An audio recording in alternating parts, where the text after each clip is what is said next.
السلام علیکم ملګرو، په دې هیله چې روغ جوړ ویاست. په دې ویډیو کې به تاسو زده کړئ څنګه کولی شو فرند ریکویسټ په مکمل ډول بند کړو. یعنی هیڅوک موږ ته ونشي کولی ریکویسټ وکړي، یوازې موږ فالو کړي.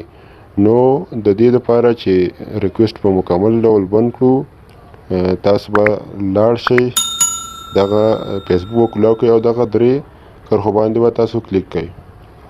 لاړ به شئ تاسو سیټینګ اینډ پرایوسي ته، په دې به کلیک وکړئ او را به شئ دغه سیټینګ آپشن ته. په سیټینګ باندې به کلیک وکړئ او کته به لاړ شئ تاسو پرایوسي سیټینګ ته. په دې پرایوسي سیټینګ باندې به تاسو کلیک کړئ. نو کته به لاړ شئ تاسو دلته وینئ who can send you friend requests. په دې باندې به تاسو کلیک کړئ. په دې چې مو کلیک کړ نو د نو ون آپشن باندې به تاسو کلیک کړئ. نو کله چې دا آپشن تاسو کلیک کړئ، له دې وروسته تاسو هیڅوک تاسو ته ریکویسټ نشي کولی.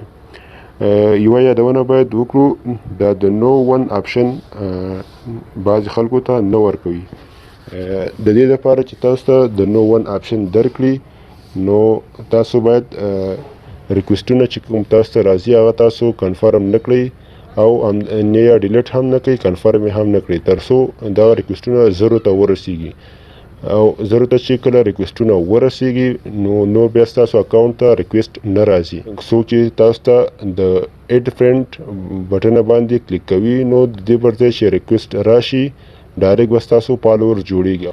نو کله چې ستاسو ریکویسټونه زرو ته پوره شو او نور خلک کوشش کوي ریکویسټونه در ولېږي، نو د هغې یو څه وخت وروسته تاسو دغه ریکویسټونه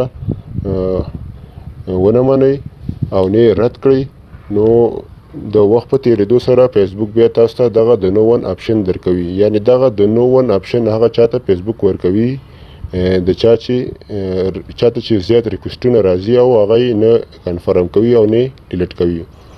نو د دې لپاره چې دغه آپشن تاسو ته راشي، نو تاسو باید ریکویسټونه نه کنفرم کړئ او نه ډیلیټ کړئ. بله خبره دا ده چې که چیرې هغه کسانو چې فالوورز یې آن کړي وي، هغوی باید د ریکویسټ کنفرم کولو څخه ډډه وکړي. یوازې پرېږدي، هیڅ سره نه ډیلیټ کړي نه کنفرم کړي، او که بیا هم ختمول یې غواړي نو د کنفرم پر ځای دې ډیلیټ کلیک کړي. کله چې هغه ډیلیټ کلیک کړي، نو بیا هغه یاد شخص چې ریکویسټ کړی هغه ډایرکټ د دې فالوورز کې حسابیږي. نو د دې لپاره چې تاسو د نو ون آپشن راشي، تاسو باید د ریکویسټونو د اکسپټ کولو یا ډیلیټ کولو څخه ډډه وکړئ تر یو څه وخته پورې. نو له هغې وروسته بیا فیسبوک تاسو ته دغه د نو ون آپشن درکوي.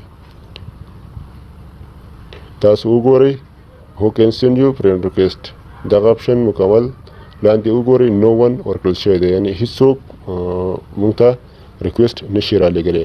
که چیرې بیا هغه کسان چې دغه د نو ون آپشن نه ورکوي، نو هغوی د بیا فرینډز انتخاب کړي. نو کله چې دغه آپشن انتخاب کړي، یوازې هغه کسان کولی شي دته ریکویسټ وکړي چې د ده د ملګرو ملګری وي. نو دغه آپشن چې تاسو فعال کوئ، بیا هم خلک کولی شي تاسو ته ریکویسټونه وکړي، خو هر څوک نشي کولی، محدود شمېر کسان یې کولی شي. خو چې نو ون انتخاب کړئ، بیا په هیڅ صورت کې هیڅ شخص که هغه ستا د ملګرو ملګری هم وي تا ته ریکویسټ نشي کولی. نو